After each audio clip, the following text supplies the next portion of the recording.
But शुरुआत करते हैं हम 2024 से। जो सुनामी उत्तर प्रदेश में आई, तो बताइए कैसे आई? मैं धन्यवाद देता हूं, और आपने पूरा परिचय भी दिया।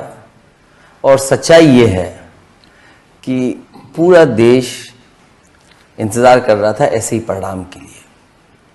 मैं आपके माध्यम से उत्तर प्रदेश जनता का धन्यवाद देता हूं कि उन्होंने इंडिया अलायंस और पीडीए रणनीति की मदद की, और उसका परिणाम ये हुआ जहां भारतीय जनता पार्टी 70 या 80 में 80 सीटें जीतने की बात कर रही थी, वो बहुमत से पीछे रह गए।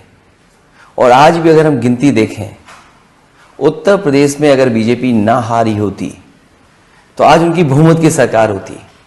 जितना इंडिया अलायंस ने हराया, समाजवादी पार्टी ने उनको हराया, वो सीटें अगर वो जीत गए होते तो बहुमत की सरकार होती। सही बात है। तो उत्तर प्रदेश की जनता ने उन्हें रोका, और जो जनता चाहती थी वही मुद्दे उठाए। जो कॉन्स्टिट्यूंसी जिस प्रत्याशी को चाहती थी, हमारी कोशिश रही पार्टी के उसी तरह का प्रत्याशी उतारें। और परिणाम ये हुआ कि अगर हम वोट की गिनती के हिसाब से देखें तो जो प्रधानमंत्री जी 4 लाख 5 लाख के लगभग जीते थे, और उनके कार्यकर्ता इस चुनाव में कह रहे थे कि 10 लाख वोट से जीतेंगे। जीते जरूर हैं वो, लेकिन वोट से वो हारे हैं। आपने अपने यादवों को केवल 5 को टिकट दी, आपने 32 ओबीसीज को टिकट दी, आपने 16 दलित्स को दी, आपने 10 अपर कास्ट को दी, आपने 4 अल्पसंख्यक मुसलमानों को दी। ये रणनीति आपने बनाई और इसका परिणाम हमने देखा। ये आपको कैसे सुलझा? होता यूं था कि भारतीय जनता पार्टी और उनके सहयोगी लोग हमेशा समाजवादी पार्टी पे आरोप लगाते थे कि उनके पास ये MY है, इसके अलावा उन पर कोई वोट नहीं है। तो आपने पीडीए कर दिया। तो इसलिए, क्योंकि उन MY को हराना था मुझे, उनके पास भी MY है, मोदी और योगी। तो जब उनके MY को हराना था तो मुझे अपनी रणनीति बदलनी थी। इसलिए पीडीए, जो बड़ी आबादी है, 90% लोग हैं, उनकी आवाज बनकर के वो गठबंधन बनाया। उस पर लगातार हम लोगों ने काम किया, संविधान की बात की, आरक्षण छीनने की बात कही, और जिस तरह उनके साथ भेदभाव हो रहा है कानूनी तरीके से सरकार के प्रशासन से, उन बातों को उठाया। उसका परिणाम हुआ कि बड़ी संख्या में वो आबादी हमारे साथ जुड़ गई, और उसी ने भारतीय जनता पार्टी का मुकाबला किया।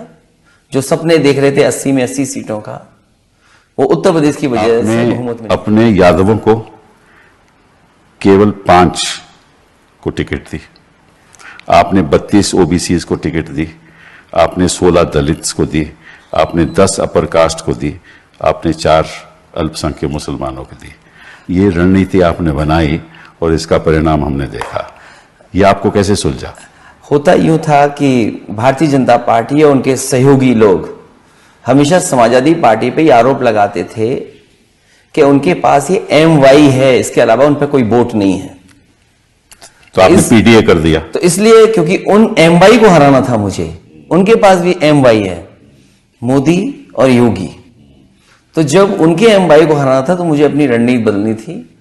इसलिए पीडीए, जो बड़ी आबादी है, 90% लोग हैं, उनकी आवाज बनकर के वो गठबंधन बनाया। उस पर लगातार हम लोगों ने काम किया, संविधान की बात की, आरक्षण छीनने की बात कही, और जिस तरह उनके साथ भेदभाव हो रहा है कानूनी तरीके से सरकार के प्रशासन से, उन बातों को उठाया।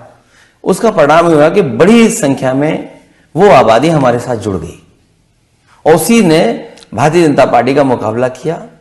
जो सपने देख रहे थे 80 में 80 सीटों का, वो उत्तर प्रदेश की वजह से बहुमत में। सुना है कि जो आपका जो डायरेक्टिव था वो ये था कि भाई अगर आप रेस्टोरेंट है, जो आपका लाइसेंस है, वो लाइसेंस आप दिखाइए, दिखना चाहिए। और कोई आपका डायरेक्टिव नहीं था? नहीं, बिल्कुल नहीं। बिल्कुल। तो मतलब कि ये भी एक, मैं समझता हूं कि फैला रहे हैं, गलत चीज फैला रहे हैं, इनकी आदत है। क्योंकि जब बैकफुट पे चले गए, जनता इस फैसले के पक्ष में नहीं है, चाहे वो हिंदू हो चाहे मुसलमान हो, क्योंकि कारोबार जोड़ता है हमें। एक जगह पर क्या पता कौन किसके साथ जुड़ा हुआ कारोबार से। एक मुसलमान का रेस्टोरेंट है, उसमें सारे हिंदू काम करते हैं, ठीक बात है। तो अगर वहां जाके आप खाना नहीं खाओगे तो नुकसान किसको होगा? ठीक बात है। और इसी तरह बहुत सारे कारोबार हैं, दलित लोग हैं जो चलाते हैं। ठीक तो बात अगर वो कहने लगे कि हम इसके मालिक हैं तो उसका नतीजा क्या होगा, सब जानते हैं। तो ये सरकार समझ नहीं पा रही है। कारोबार लोगों को जोड़ती है, कारोबार लोगों के बीच में उठना बैठना बनाता है। बहुत दुख की एक बात है। कारोबार से हर तरह के लोग जुड़े रहते हैं। ये केवल कुर्सी, वोट, नफरत, इसलिए ये फैसला ले रहे हैं। पर नफरत तो ये पिछले 10 साल से चला रहे हैं। अब तो इनको पता चलना चाहिए कि नफरत की बात अब जनता मान नहीं रही। जनता समझ गई है कि ये तो भाषणों की सरकार है, ये काम करने वाले तो है ही नहीं। जब ये अयोध्या से हार गए तो इनको पता है कि सांप्रदायिक राजनीति का अंत हो गया है। तो जो सांप्रदायिक राजनीति का जो दिया है वो फड़फड़ा रहा है।